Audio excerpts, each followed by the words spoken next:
Good evening, children of the night, and welcome. This week, we've crossed the state line into Arkansas and rolled into the tiny, quiet town of Quitman. At first glance, Quitman seems like any other small town in rural America. A handful of stores and restaurants, a school and a post office, large grassy yards and quiet streets lined with tall trees. With just over 700 people, Quitman's not exactly what you'd call a bustling metropolis, but when Floyd and Elaine Bettis moved to Quitman in the early 1950s, the town wasn't even half that size. The home they purchased, right in the heart of town, was plenty big though. Too big for just the two of them, really. But Floyd and Elaine had big plans. They'd moved to Quitman with a purpose. They were going to start a family. But things didn't come as easily as they dreamed. Floyd and Elaine were good people, hard workers and kind, too. They'd make great parents, everyone said. But despite trying year after year, their luck just refused to turn. Just as despair threatened to tighten its grip, though, it happened. Elaine was finally pregnant. The couple was overjoyed and spent 9 months excitedly planning for the new addition. Their big home was about to be much less empty. They decorated the baby's room, bought clothes, prepared everything they could to make sure their little one had the happiest, most comfortable life they could provide. The time passed quickly for the Bettises, and before they knew it, Floyd was rushing Elaine to the hospital where she gave birth to their new son, Gerald Bettis. By all accounts, Gerald seemed like a normal, healthy baby. He had no health problems, did regular baby things like eat and cry and, well, all those other things babies do.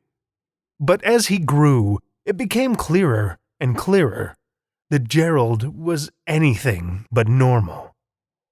He seemed detached, unemotional, except for the occasional explosive bout of anger.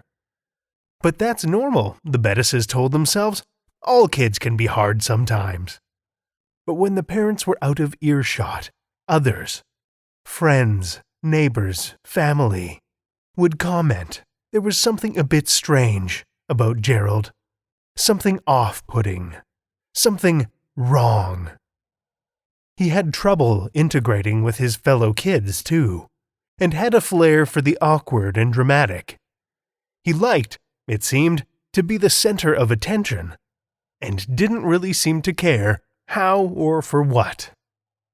From a very young age, Gerald had always had a love of animals, cats and dogs especially. Like plenty of kids, he'd bring home strays and plead with his parents to keep them. It was endearing at first. It seemed like genuine caring. And that was something Floyd and Elaine were excited to help foster in their son, and not something they'd seen in him a whole lot in other ways.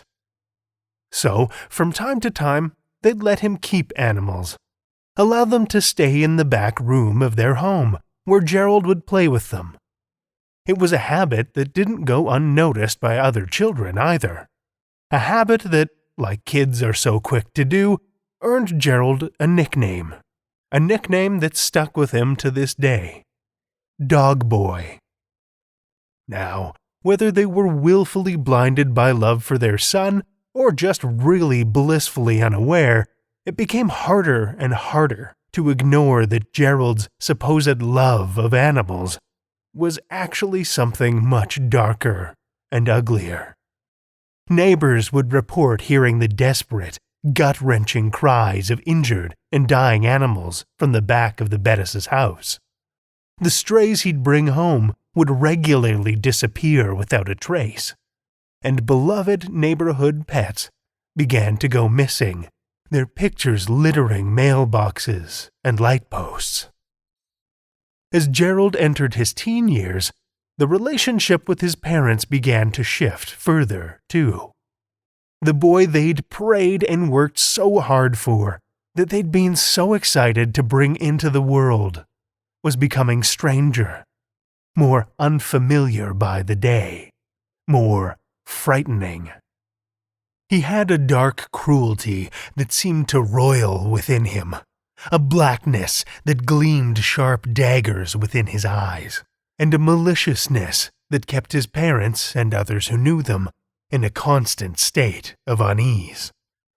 Gerald was prone to violent outbursts, which was made particularly terrifying by his huge size. By the time Gerald reached his late teens, he towered over his parents at 6'4" and close to 300 pounds. So when he decided that his parents should stay locked in the upstairs of their house, there wasn't a whole lot they could do in protest. They were kind, gentle people, and they weren't equipped to fight back, especially against their own son. They'd stay imprisoned in the upstairs of their home, afraid to roam the house or make too much noise. He would feed them, sure, but only what and when he chose. And if he was ever in a mood, or if one of his parents dared even give him the whiff of a challenge, oh, there would be hell to pay. His father took the worst of the beatings, and at one point Gerald even threw him out of the upstairs window, leaving his aging father, then more than 70, to cling to the gutter until police arrived. This went on for years, the cycle of fear and abuse, and then Floyd died. He had gotten ill at home and passed away, or so the official report said, although it's also been suggested that he died of a broken neck after accidentally tumbling down a flight of stairs. Not long after the death of her husband, a line fell and broke her hip. But despite the pain of the injury, as the ambulance sped her off to the hospital, it was the happiest she'd been in years. She was liberated, finally released from the house into the relative safety of the hospital. That elation didn't last long, though. Gerald's abuses weren't limited to the home, as it turns out. He would show up to abuse and threaten his mother, even in the confines of her hospital room. But in such a public place, that behavior didn't go unnoticed. And it was enough to finally secure Aline's freedom. She was placed in protective services and never returned to the home or her son. With no one left to care for, Gerald continued his destructive behaviors. He began growing and selling drugs out of the newly constructed sunroom on the back of the house. And it was that, along with the abuses reported by his mother, that finally led him to being thrown in prison, where he died not long after of a drug overdose. The Bettis house has changed hands a few times, but despite dying in prison, many think Gerald Bettis never truly left his home on Mulberry Street. There's the usual haunted house staples: floating objects, lights that turn on and off by themselves, toilets that flush on their own, items that mysteriously disappear. And in one incident, while showing the house to a prospective buyer, the recliner in the front room suddenly flipped back, the distinct impression that someone large and heavy had sat down and laid back in it. But the most unsettling of all is the figure, huge and hulking. Long dark hair covers its massive form, glowing cat-like eyes that seem to pierce the darkness as it leers malevolently from the windows of the Bettis house. His glare seems to snarl a hateful challenge to anyone brave or stupid enough to dare intrude on his property. He's even said to have chased one witness down the darkened street on all fours, slavering fangs, gnashing viciously at their fleeing form. Dog Boy, it seems, is a nickname Gerald Bettis has come to embrace in death in a way he was never truly able to in life. Now, what say we chase down some fiction of our own? Our first story of the evening comes from Ron Pritchard. Ron Pritchard is a longtime journalist who's worked from California to New York and D.C. and now resides in Seattle. He's a lover of nightmares and a Tomorrowland kid who grew up to wonder when the 21st century is going to live up to the hype. You can read his stories at ronpritchardfiction.com. Children of the night, join me for Ron Pritchard's Squirrels.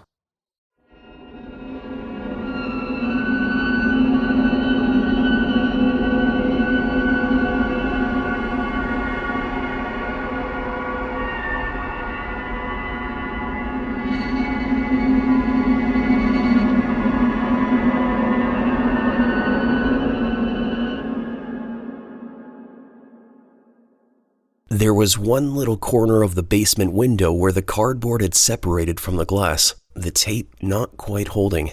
The sunlight would bleed through, and you could hold an eye to the crack and see outside. Some days you'd see the squirrels playing on the lawn. They didn't bother with the squirrels. Not enough meat, I guess. Too many bones. I guess they would bother eventually, when they got hungry enough. We would certainly feast if we could figure out a way to trap squirrels. Cassie and me, we were hungry. I'm a teenager, so I'm old enough to know some things are more important than hunger. I mean, it's hard to tell that to an 8-year-old, already tiny and getting thinner by the day. At least it was day. Dad said they were nocturnal every time he went out for food, right up till the last time. Mom said, okay, but they are mostly nocturnal. She said it when she started going out. It had taken us 10 days to give up hope for Dad. 4 more days had passed before she started going, dismissing our begging and our insistence that someone would come to help. It only took 3 days to realize she was gone, and that no one was coming. No one ever came. At first, we thought whatever had sent them would come. The experts said getting the things here would have taken a lot of intelligence. An intelligent race would do the right thing. They wouldn't want to see the other intelligent creatures eaten. We mattered. Later, Mom and Dad said the government would come help. Or the military. Someone would come. Because we mattered. I guess when you're older, you need to believe you matter. And that someone will come when you need help. It helps you get through. When you're a kid and you're dealing with bullies or ducking under your desk in active shooter drills, you know that isn't the way things are. Kids are realistic. Adults forget. Or maybe it's a city thing. And when you grow up in the country like Cass and me, you see things. You know eggs aren't just meant for scrambling. That meat comes from animals someone might have named. You've seen death, poked it with a stick, turned it into food or buried it. You live, you die. The world forgets you. Christ, I'm hungry. I step out into the sun on the once manicured lawn. Dad worked the fields in the barn. That's why he'd gone country, and he was okay at it. Mom did the patch of grass and the flower beds in front of the house. Took pride in it. Now the grass was long, and dandelions poked above the green. With each footstep, they sent little parachutes out, clouds of potential life. Mom had fought hard to keep those weeds out of the lawn. Maybe that's why the coming made me think of dandelions. The science types had thought they were asteroids. Big blocky objects bound for Earth and fast. They were on all the channels for 3 or 4 days with warnings to stock up on food and water. Depending on where they hit, we could see terrible damage. Or worse, they might end it all. But the objects controlled their descent. Never knew how. They were organic pods, fleshy, the size of warehouses, and they landed in a dozen places around the world. Then they bloomed. Smaller pods that seemed lighter than air, floating, traveling miles and miles, landing softly. And Cassie and me, we watched cable news over popcorn in those days. We watched the pods shimmy and shake. Eventually, the globs split open and they came out. At night, so they were hard to see. Fast, four-legged, mostly cartilage, hard to kill. No one ever found them asleep or unguarded. Turned out they could swim, so maybe they slept underwater. They didn't seem to eat fish or anything small, just people. Maybe animals bigger than people, but I never saw that. They left most green things green. They ate the top of the food chain. Maybe they left the rest for whatever would follow them. I try to move in bursts, tree to tree, building to car, whatever. Finally get in Dad's old Jeep Laredo. Hot inside after sitting in the sun for days. A leathery smell, his cologne. Always kept the keys under the visor. I'd taken it out a couple of years before, at 14. Karen had wanted to go to the river. It was hot and she wore just shorts and a bikini top. That was going somewhere, but someone saw the rig parked on the highway and called Dad. I remember he said he couldn't afford to give the car to me when I got my license, but I could take it to prom and then have it for graduation. Give that girl another ride, he laughed. Never did get that license. Won't get a prom. And I wonder if there are any girls my age left. Hard to start. Noise, movement. Being out of hiding was dangerous, but town was a mile away and walking would be riskier. Walking, I'd be exposed. They say you don't see or hear them coming. Of course, I'm not sure who'd lived through it to say what you see or hear. I look in the rear view out of habit, and because I'm imagining them, maybe in the back seat, between the heat and the fear the back of my neck is soaked, it could be their slobber. I steer slowly through a couple of accident sites before I get to town. Pretty eerie, but very quiet. At least we don't see bodies anymore. Just long white sticks of calcium stripped clean and sometimes marked with grooves left by incisors. Bones. I go into Jim's drugstore in Mercantile. It's dark when you get away from the big windows in front. Low ceiling, steel shelving, mostly picked clean, like the bones. I head into the back, rummage through the packing boxes, come up with a box of granola bars buried deep in the cupboard. There are a few cans of soup, which is good. They last almost forever. The last human will die a few days after he sips the last spoonful of Campbell's tomato. I see the curtained off area. Mom had never let me go back there, and it was embarrassing to try.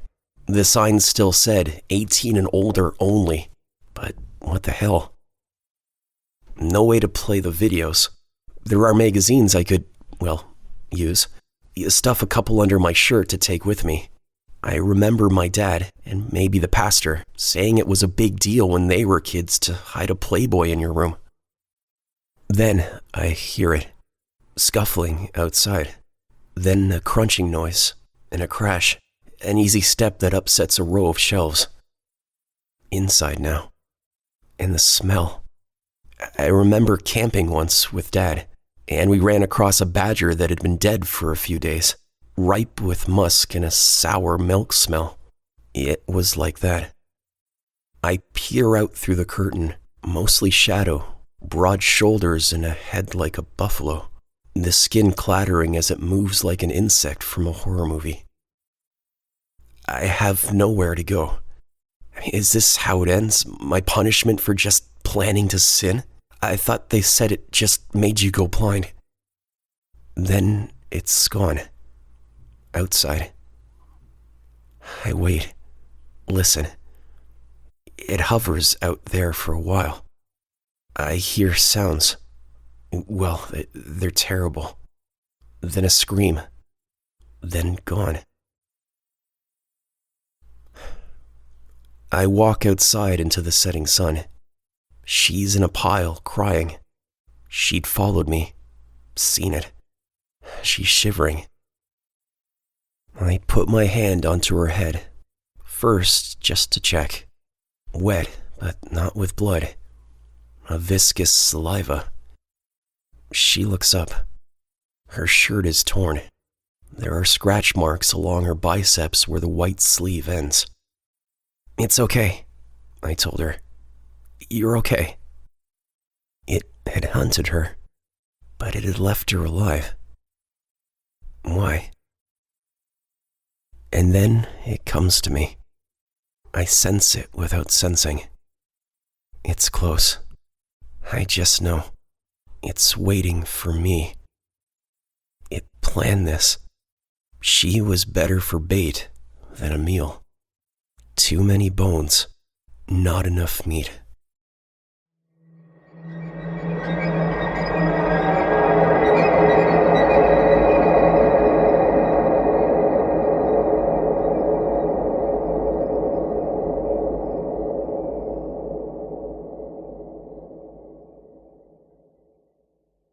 That was Ron Pritchard's Squirrels, as read by Matt Bradford. Matt Bradford is a Canadian voice actor, writer, and editor who can be heard on the No Sleep podcast, ZombieCast, and Video Game Outsiders. Outside of the booth, he can be found chasing his kids, hunting down voicing gigs, and gaming into the wee hours. You can find him on Twitter at MattoMcFly. Thank you, Matt. Our second story is one of 3 2019 Stoker Award nominees we'll be sharing with you over the coming weeks. This one comes to us from Kyla Ward. A resident of Sydney, Australia, Kyla Lee Ward has written short fiction, articles, and poetry, including Stoker, Ditmar, and Riesling nominees, and won 1/3 of an Aurealis Award for the novel Prismatic, co-written with David Carroll and Evan Paliatsius. Her second collection of dark and fantastic poetry and fable, The Macabre Modern and Other Morbidities, will be released this coming August. An actor in Sydney's only Grand Guignol Theatre, and occasionally playwright, she has traveled widely and rhymed adventurously. More generally, her interests include history, occultism, and scaring innocent bystanders, all of which combine in this tale. The first paragraph of "And in her eyes the city drowned" was written as her coach pulled away from the Ferrovia Vaporetto station, concluding a visit to the city of Venice that was as memorable as it was extraordinary, if not for quite the same reasons as herein. Children of the Night, join me for Kyla Ward's Stoker Award-nominated "And in her eyes the city drowned," first published in Weird Book number 39 from Wildside Press.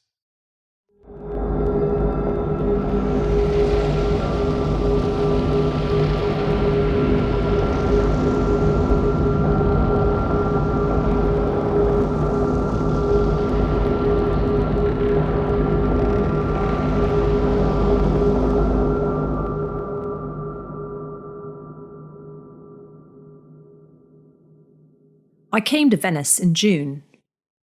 As the brilliant days collapsed slowly into August, I began to hear. Then I began to see. Now I'm scared, to the point of actually shaken, that the woman will appear tonight in the mouth of the Calle de Pignoli. At first, I was as arch-dazzled and spire-smacked as everyone else. Marty calls it the Venetian brain freeze. Like you've just guzzled a massive gelato flavoured with sunshine, marble, and brine, flecked with gold like the glassmakers do their goblets and bowls. Fresh off the water taxi, that's exactly what the tourists go for, gelati or glass. Then, after staggering around the Piazza San Marco, gawking at the basilica and the bell tower and the clock where the bronze man strikes the hour on a bell, they collapse into chairs outside the Doge's Cafe and listen to us. Cameron Kesey is a name nobody has heard of. That's because Marty and I are refugees from the culture drought currently afflicting Sydney, Australia. Marty plays clarinet, though he prefers the tenor sax. I play keyboards, which here means a top-of-the-line Yamaha on grand piano setting. A sweet platform like this has a vast menu of voices and can handle even more exotic uploads, as well as multiple tracks. It can channel woodwind, strings, or a full choir. It can construct octaves from the sound of breaking glass. But for 2 months now, it's been stuck on grand piano. Our cellist is Lise, who usually plays in a Czech goth metal band, and the violinist is Soho Stevie, who patched this outfit together in London last winter. God knows, summer in Italy sounded like a good idea, and I don't know, I had this fantasy Venice might inspire me to write my breakout piece.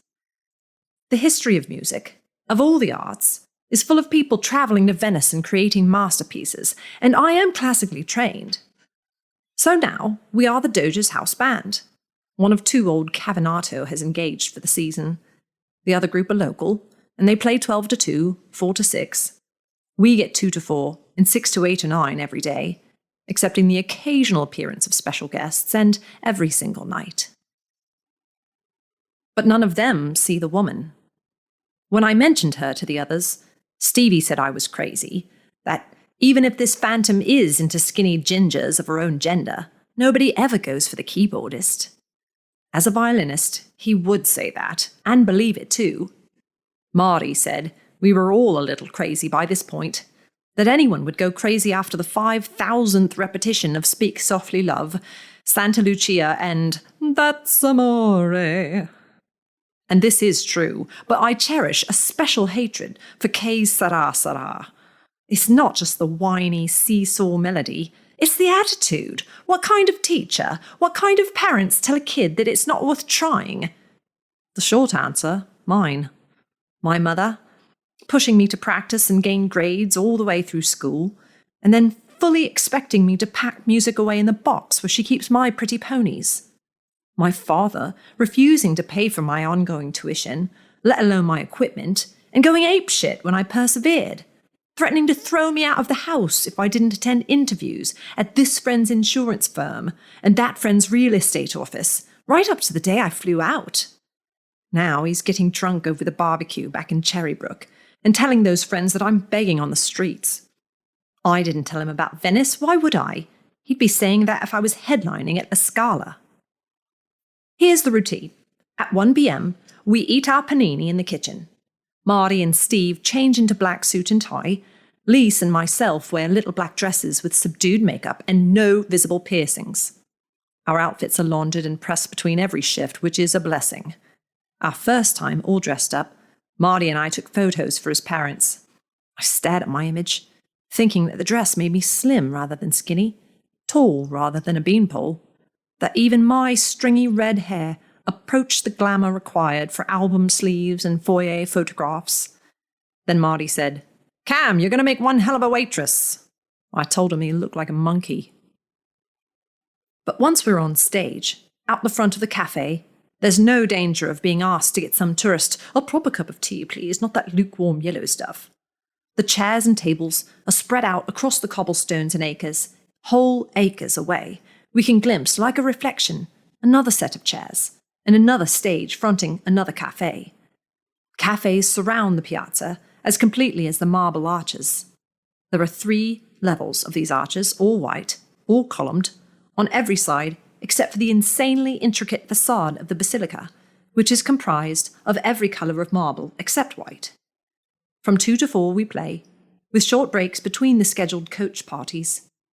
To mix things up, we sometimes add the barcarolle from Le Conte d'Hoffmann, which is partially set in Venice, and variations on the theme of a certain secret agent who keeps trashing the place. If Giuliano's on shift, he puts vodka in our water. We drink espresso in the back alley and play cards, and at 6, we're back up there. Gradually, the light softens as though the gelato is melting, running through the cracks between the cobbles, mingling with dirty water and spilled wine. The crowds roaming around the square thin out, though the chairs are still full. Then, as the sky cools toward a soft indigo, the lamps come on. Huge, branching, glass and wrought iron things that at any other place would be restricted to ballrooms. I haven't seen anyone dance in the Piazza San Marco, but then, Carnevale is in February. The only masks I've seen worn have been cute, glittering things on children, the occasional plague doctor on some guy who has contrived, despite Venetian prices, to get drunk. As the lamps come on, sharpening the shadows and blanking out the sky, it begins. The first thing I hear is a medley of the other bands, who are all playing the same things as us, but on different cycles. It's maddening. I have always been unusually receptive to the sound of places, to their voice, if you like. It was one of the things that made me realize I was a musician. After the medley comes, the sounds of the audience, the coughing, the scrape of the chair legs, the painful shifting of old bodies, the hiss of glass globes heating, and a stray breeze dragging its fingernails along the colonnades. I hear wood creaking, stone grinding, and the lapping of dark, dark water. And these are the things that conjure her from the shadows beside the clock tower, with her mask-like face, her long and flowing hair. I could not say when was the first time I noticed her there, part and parcel with the darkness, the sea, and the stone. But I do know that having done so, I cannot stop. She seems to listen to us, and us alone, raptly, intently, though God knows there's nothing separating our performances from all the others. All her attention is directed toward the stage, and I have come to realize, towards me. Why is this terrifying? Because no one else sees her. Because she seems, night by night, to be drawing nearer, yet I never see her move. I sit at the keyboard in my black dress, back straight and hands in position, and play. She stands and listens, and we continue like that until the bronze man has whacked his bell 8 times, or as long as it takes the tables to clear. Then I'm off the stage and into the water taxi with the others, and back to the hostel at the rail terminal.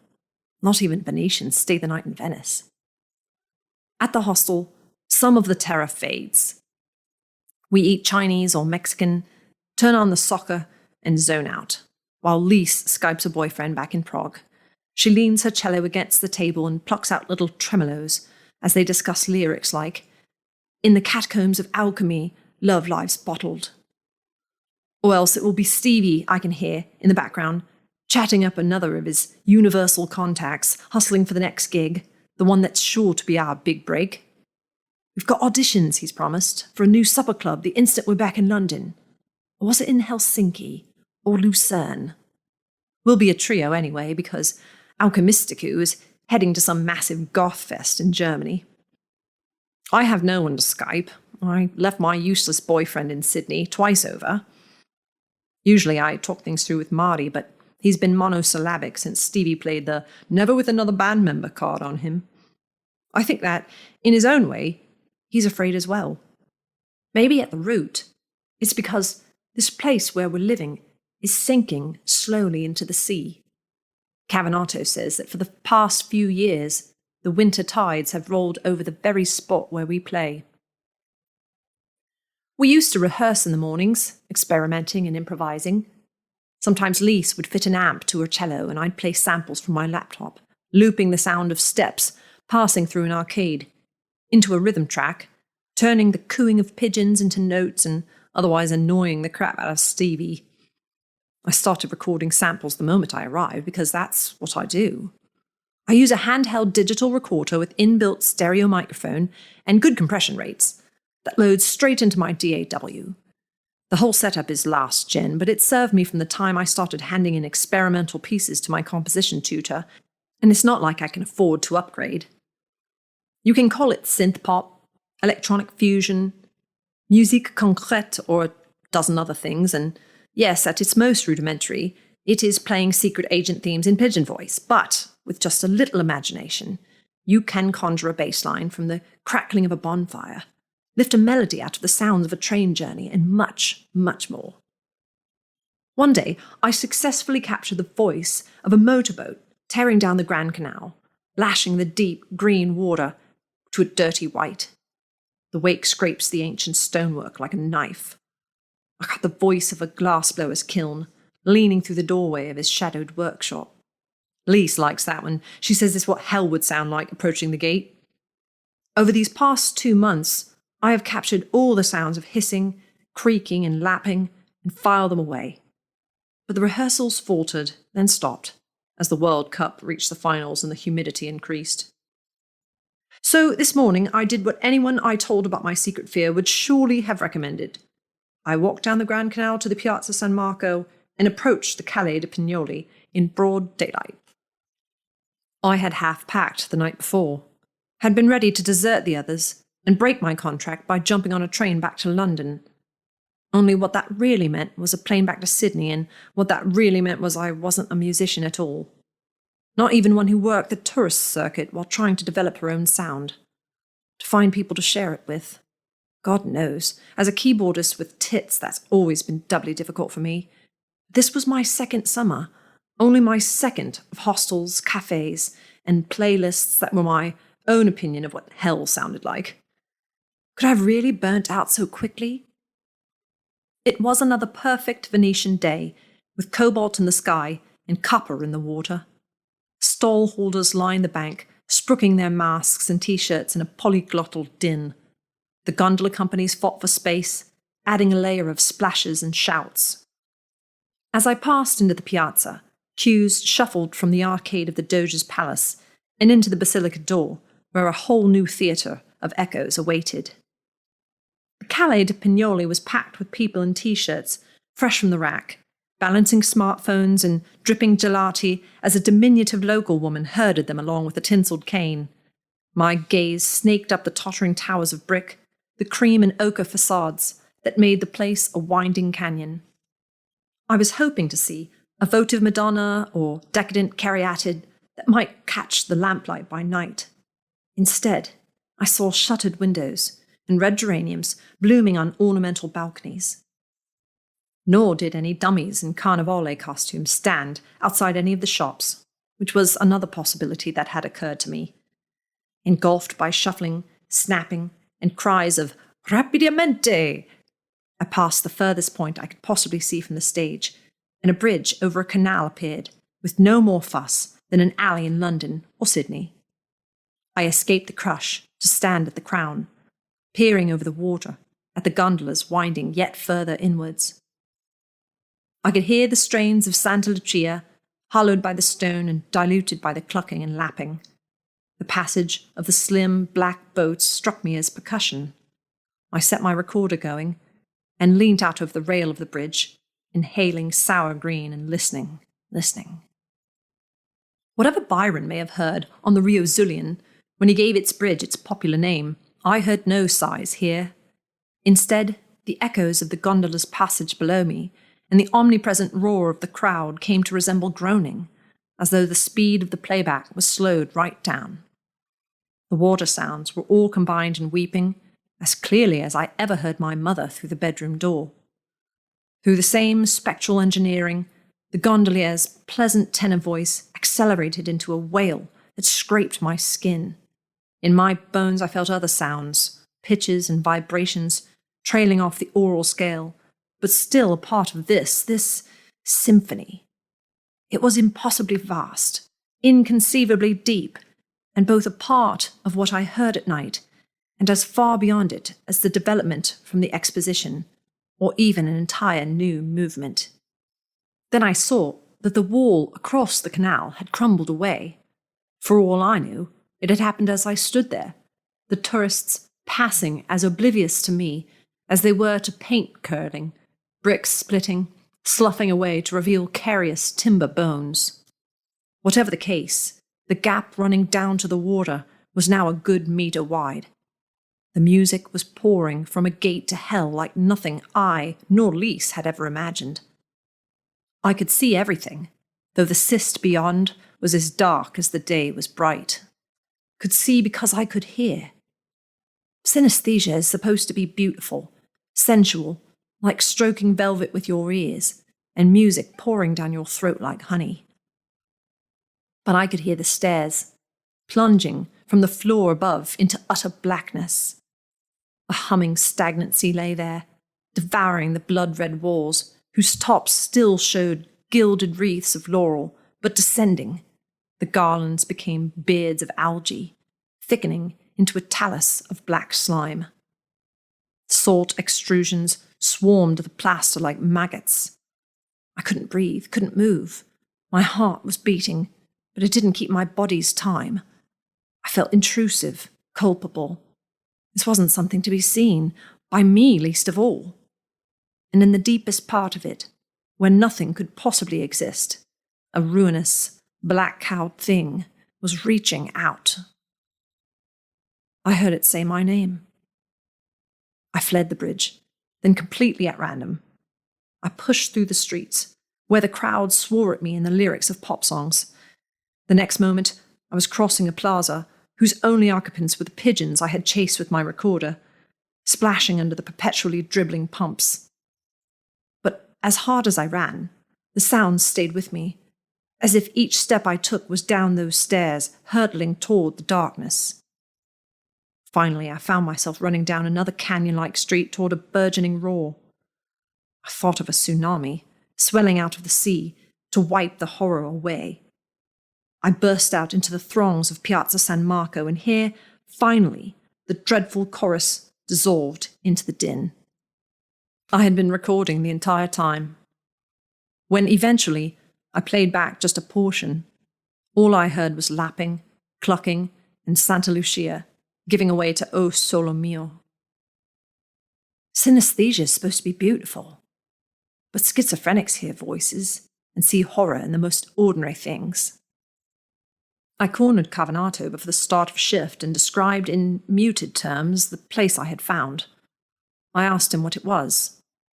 He scrutinized me for a moment, then said, "Any of 100 bars." So I asked Giuliano, and he told me about the pilings. When the merchant princes raised their palaces, they first sank pilings into the soggy soil.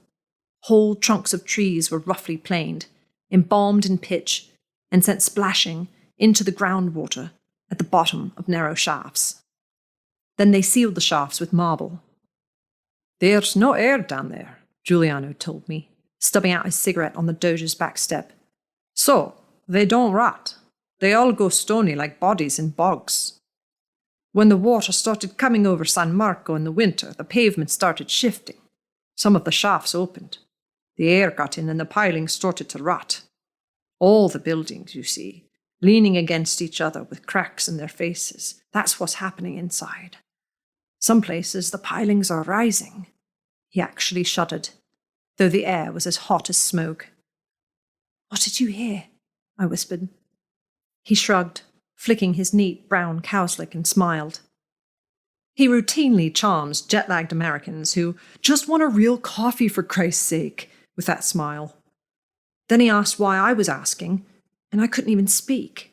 Couldn't say, "Because I hear what I should not hear, and I see what I should not see, and her eyes never leave me, not when the customers pass between us, not when the music stops, and we reach for our glasses. Do you see her? Do you hear her? Do you just ignore her screaming day after day?" That was this morning, which the clocks assure me was mere hours ago. Now it is night. Now I am back here on this stage, and as Que Sera Sera seeps from the Café Florian into our barcarolle, I feel sick. My stomach is cramping. I haven't drunk enough. Or maybe I've already drunk too much. Is Giuliano on tonight, or is it that other waiter with the bad bleach job? A nudge at my elbow. Marty's eyes are bulging over his puffed cheeks and mouthpiece. We're both still playing, fingers dancing across our respective instruments, but now I realize there's something wrong. Oh dear God, I'm playing Que Sera Sera. A few bridging chords and I'm back into the barcarolle. The audience hasn't noticed. The silver white and artificially red heads are swaying, and one woman is flapping her lips along to the melody. The men sit grey, stout and unmoved, for the most part, waiting for their drinks, although an elderly gay couple are holding hands and getting misty-eyed toward the back. You can see that they've always dreamed of seeing Venice. And then, without warning, I see her. At the mouth of the street, I see the unwhite pallor of her face. Whatever she wears is as amorphous as her hair, absorbing too much light to be black alone. My stomach twists into a knot of wrought iron, but I keep on playing. I cannot stop. It's just not fair. Venice was supposed to inspire me, to give me a way out of my own private pit. I should never have come here. My parents knew that I'm not a real musician, all my tutors. They knew I was just someone who stands outside of a cafe playing That's Amore. Just as I used to stand up on the steps of the Sydney Town Hall, mixing birdsong into Waltzing Matilda, busking to get the money to undertake my next grading, to buy my recorder and DAW, to save up the fare to Europe, where all my dreams would come true. Lise catches my eye this time, with just a flicker of a smile. When you're down by the sea and an eel bites your knee, that's amore, she mimes, something else from our rehearsals. I try to smile back, but water leaks down my cheeks and stones grind in my stomach. Another few cycles of that seasick riff and it'll be Que sera sera, and I'll know that I'll look and I'll see her, and this time I'll break down and scream, and I won't be able to stop. No, I won't. I may be going schizoid or synesthetic or home, but first I'm going to show that woman, whatever she may be, what I'm worth. I'm going to show all these people, the deaf and the blind, what Venice truly is, and I'm going to do it as only I can. I don't remember cabling my recorder into the Yamaha or fiddling with its programming. Seems like I may have been doing it night after night, a little at a time, so that the local band wouldn't notice the difference and blab to Cavinato. Seems like I've uploaded some of the files from this morning, as well as from our rehearsals, and one or two from a commercial FX site, creating a set of voices I can play just as easily as grand piano. In any case, everything is now prepared. As Marty performs his opening flourish, a flurry of notes he is rightfully proud of, in the very instant that the front row begins to sway and smile, I bring up a voice I've labelled Canal Funk. For the moment, I'm still playing my part, but in notes of stone and water. Marty's face goes macaque red. He repeats the flourish, darting glances at Stevie and mouthing at me to wake up, but it's too late.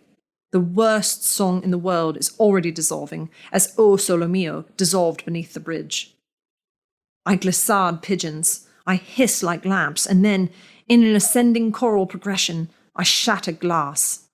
Marty is frozen, the clarinet dangling from his neck strap. The violin and the cello are faltering, and the faces in the front row are starting to whisper. Then I hear a low and resonant thrumming. It's Lise, and I'm damned if she isn't doing her best to sound like a glassblower's kiln. Gladly, I bring up the effect for her, easing the cello into the mix. A moment later, even as the violin ceases completely, the clarinet joins in with an uneasy tremolo. I flick the rhythm track over to gondola percussion. Music without a name comes leaping and swirling into the Piazza San Marco, washing everything else away. Like a tsunami, like a real band is playing. I started the improvisation, so it's up to me to set the pace, gathering the contributions of my bandmates into the overall structure. I keep it classical. Now that the exposition is through, I develop the basic theme with basso sucking and treble weeping. Then, as the clarinet begins to wail, I marry it to the sound of the screaming. As Lisa's elbow thrusts like a piston, I bring up the groaning, and yes, this is it. I have recreated what I hear, and now so can they. I see it in their eyes. I've brought them, not the whole symphony, but at least this fragment. I've brought it to them here and now in front of the Doge's Cafe, and they cannot ignore it. Nor, it seems, can Venice itself. As though I have hit that one sympathetic pitch which can bring down bridges. The towers around us are shaking, the arches are rocking, and water slap dancing in the canals.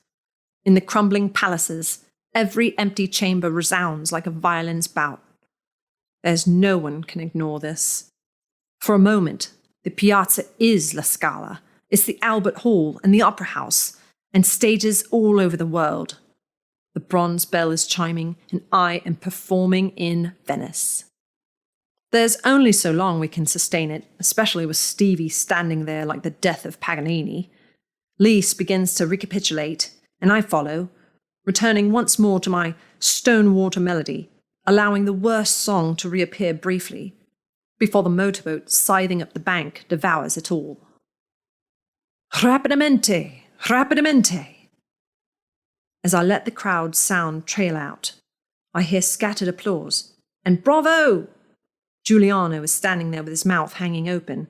The couple at the back are the ones cheering, along with the old woman who was singing before. The rest of the audience just sit there, staring. "You bloody idiot," hisses Steve. But for the first time in months, I feel alive. For the first time ever, maybe. I'm not just hoping I can make it. I know. Then she is there. Between me and the audience rises a wall of darkness and cold. I breathe stagnant black as she reaches out with her salt-encrusted hand.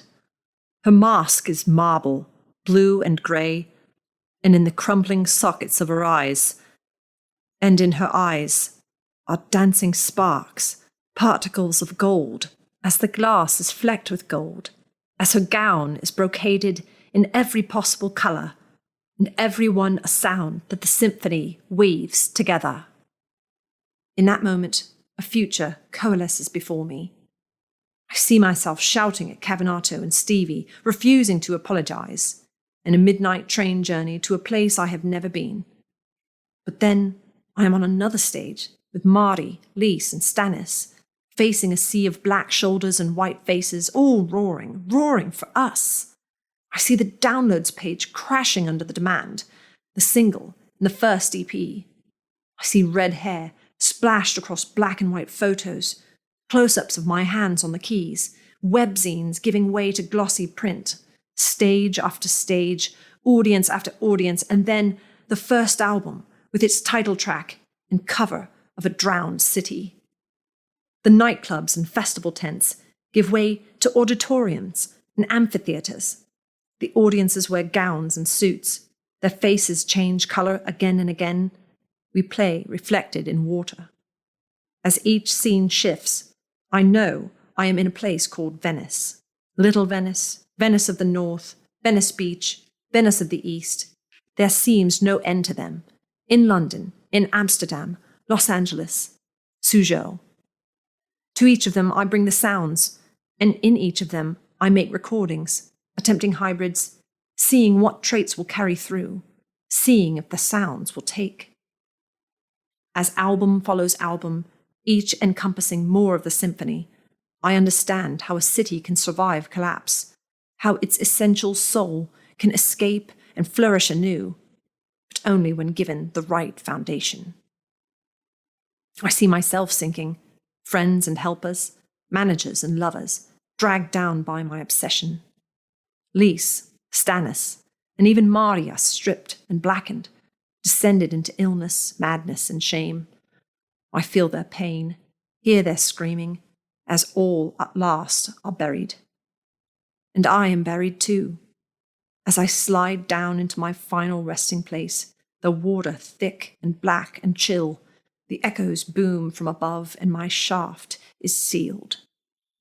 I see it all, and I reach out, and as her fingers crumble in my grasp, I feel sparks beginning to dance in my blood. The wall is gone. I face my first audience, sitting and waiting for someone to take them in hand.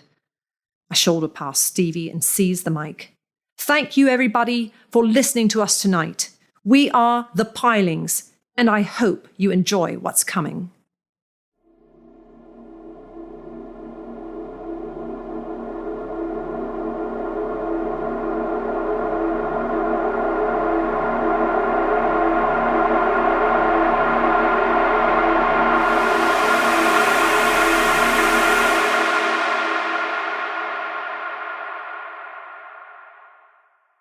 That was Kyla Ward's Stoker Award nominated And in Her Eyes, the City Drowned. Read to you by Emily Strand. Emily Strand is a writer, musician, and college professor living in Ohio who really enjoys robots. You can follow Emily on Twitter at EKCStrand or check out her website when it's launched later this summer at emilystrand.com. Thank you, Emily. Well, children of the night, the hour is late, and we've run out of stories to tell. For now. If you enjoyed what you heard this evening, please consider supporting us on Patreon. It makes all the difference, allowing us to bring you these terrifying tales week after week. Also, give us a rating or review on Apple Podcasts, or wherever you listen to podcasts. Reviews help keep us on the charts, so we can worm our way into the ears of new listeners. Our show is produced by our editors Seth Williams and Pete Morcellino, and myself, Drew Sebastini, with theme music by Diane Severson. Tales to Terrify is distributed under a Creative Commons Attribution, Non-Commercial, No Derivatives license. Join us again next week as we seep into your mind with more Tales to Terrify.